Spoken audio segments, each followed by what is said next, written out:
155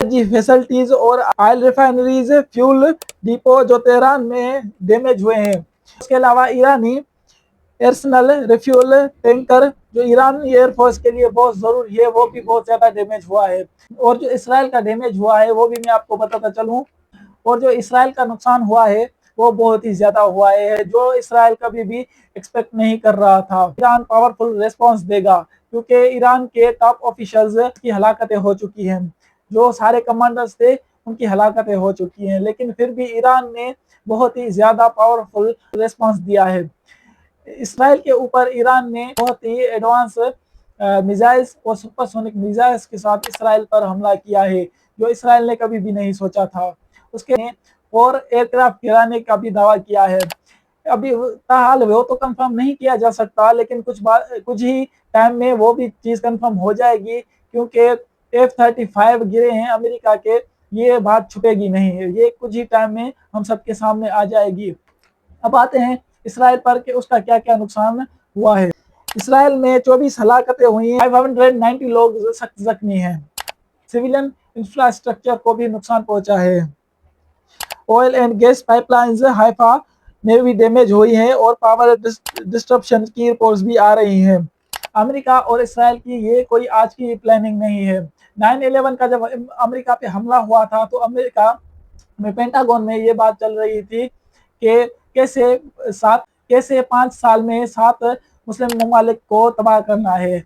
general ویزلی clerk کی ایک video ہے جو انہوں نے انٹرویو میں بتایا تھا, یہ سنیں. About 10 days after 9/11, I went through the Pentagon and I saw Secretary Rumsfeld and Deputy Secretary Wolfowitz. I went downstairs just to say hello to some of the people on the joint staff who had used to work for me, and one of the generals called me in. He said, "Sir, you got to come in and talk to me a second." I said, "Well, you're too busy." He said, No.